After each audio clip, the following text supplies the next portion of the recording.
Bonsoir chers élèves. Alors tout à l'heure, cette vidéo montre, nous apprend à démontrer par récurrence, par exemple, qu'une suite peut être majorée, minorée ou bornée. Prenons par exemple notre suite. Nous avons la suite définie par la relation de récurrence U0 égale à 1, UN plus 1 égale à 3, UN plus 4, UN plus 3. La question c'est de démontrer par récurrence que pour tout n, 0 inférieur à UN inférieur à 2. Autrement dit, de démontrer que UN est borné, est minoré par 0 et majoré par 2. Alors pour montrer ça, la première chose que vous allez faire, vous définissez votre proposition qui en fait cette inégalité, vous démontrez ça. Donc, voilà la proposition P définie par quel que soit n, 0 inférieur à UN inférieur à 2. Initialisation montrant que P est vrai pour n égale à 0. C'est-à-dire qu'est-ce qu'on montre? On va montrer que 0 est inférieur à U0 inférieur à 2. Alors, pour montrer ça, on peut dire la valeur de U0. U0 c'est 1. Et on sait que 0 est inférieur à 1 qui est inférieur à 2. Cela explique donc que 0 est inférieur à U0 qui est inférieur à 2. D'où P est vrai pour n égale à 0.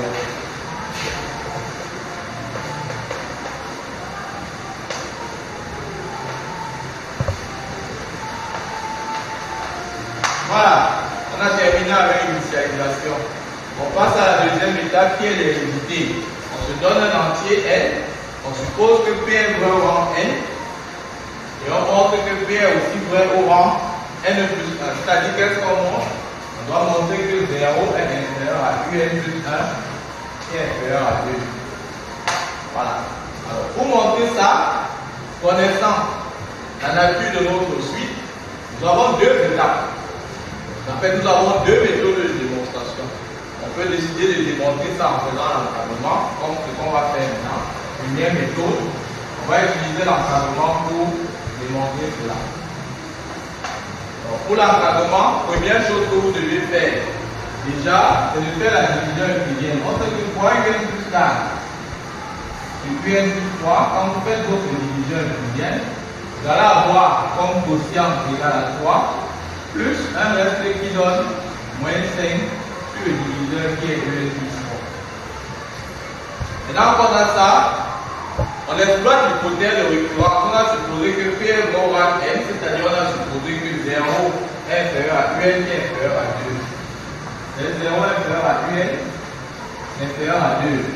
Cela traduit, si je veux faire l'encadrement de celui-ci, que en ajoutant 3 partout, 3 sera inférieur à UN plus 3 qui est inférieur à 2 plus 3, c'est-à-dire 5.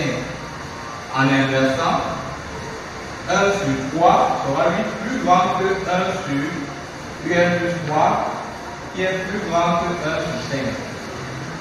En multipliant par moins 1 cette inégalité, j'aurai donc moins 1 sur 3 qui est inférieur parce qu'on a multiplié par un nombre négatif à moins 1 sur UN plus 3 inférieur à moins 1 sur 5. Alors je peux mieux faire, je multiplie, au lieu de multiplier par moins 1, je multiplie plutôt par moins 5. Ça garde les mêmes inégalités. Donc moins 5 inférieur à moins 5 sur 3 inférieur à moins 5 sur UN plus 3 qui est inférieur à moins 5 sur 5. C'est-à-dire moins 5 sur 3 inférieur à moins 5 sur UN plus 3 qui est inférieur à son tour à moins 1. Maintenant, j'ajoute 3 partout. J'ai donc ici 3 moins 5 sur 3 inférieur à 3 plus moins 5 sur UN plus 3 qui est à son tour inférieur à 3 moins 1 qui donne 2. Alors ceci, en réduisant au même dénominateur, nous allons obtenir 4 tiers inférieur à UN plus 1 qui est inférieur à 2. Connaissant donc que 4 tiers est une valeur plus grande que 0, entraîne donc que 0 est plus petit que UN plus 1 qui est plus petit que 2. Donc, G est donc vrai au rang un vrai programme N plus 1. Conclusion, faites la conclusion. Quel que soit n appartenant à grand N, 0 inférieur à UN inférieur à U. Alors vous pouvez opter pour ce choix de démonstration, de l'hérédité. Vous faites l'encadrement, vous allez obtenir le résultat. Mais nous savons qu'à votre étape, il y a encore beaucoup de personnes qui ont des difficultés sur les encadrements, c'est-à-dire partir de là pour arriver à ceci n'est pas chose facile. Il y a une deuxième méthode qu'on utilise aussi pour pouvoir arriver au résultat, c'est de passer par l'étude d'une fonction.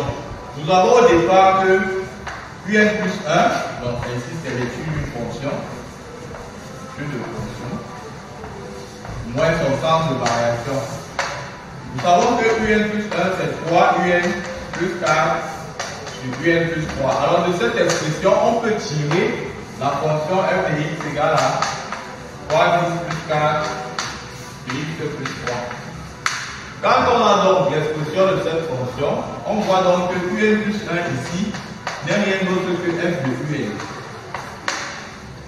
À partir de là, ce que vous devez faire, c'est d'étudier le sens de variation de cette fonction. Savoir comment ça se comporte. Quand j'ai cette fonction, je sais que son domaine est f privé de moins 3. Et maintenant, quand vous allez dériver cette fonction, f', vous allez obtenir que ça va vous donner 5. Bon, ça va vous faire 5 sur x plus 3 au carré. Je vous tiens. Je vous laisse le temps de pouvoir démontrer, de pouvoir vérifier cela. Vous allez obtenir la dérivée qui est 5 sur x plus 3 au carré, qui est une valeur justement positive. Cela tend à dire donc que notre fonction est croissante sur son domaine. Et comme elle est donc croissante, et que nous savons, donc comme elle est croissante, comme f est donc croissante, partant du fait que on a 0 inférieur à UN inférieur à 2 et que f est croissant, sur f privé de 3 qui inclut bien l'intervalle 0, 2, alors f de 0 lui sera plus petit que f de UN qui est plus petit que f de 2. Ça, le principe de la croissance. Quand de ça, j'évalue f de 0. Que me donne f de 0? En remplaçant x par 0 ici, vous avez f de 0 qui vous donne 4 tiers. Quand vous évaluez f de 2 en remplaçant x par 2, vous avez 6 plus 4, ça va donner 10. Ici, vous avez 2 plus 3 qui donne 5. 10 divisé par 2, ça va par 5 qui vous donne 2. En venant remplacer ici, vous avez donc 4 tiers qui est inférieur à f de Qn. F de Qn qui n'est rien d'autre que Qn plus 1, qui a son tout plus petit que 2. Or, 4 tiers étant positif, on obtient donc le résultat, à savoir 0 inférieur à Qn plus 1 inférieur à 2. Vous voyez donc que quand vous passez par le sens de variation de la fonction f, c'est 2 lignes. Vous avez 2 lignes simplement à écrire pour justifier l'hérédité. Et là, ça vous obtenir le résultat. Donc, pour ceux qui ont les difficultés avec les encadrements, vous pouvez passer par l'étude d'une fonction. Dans tout type de cas, il vous suffit simplement d'identifier la fonction dont vous allez chercher son sens de variation et venir remplacer. Merci.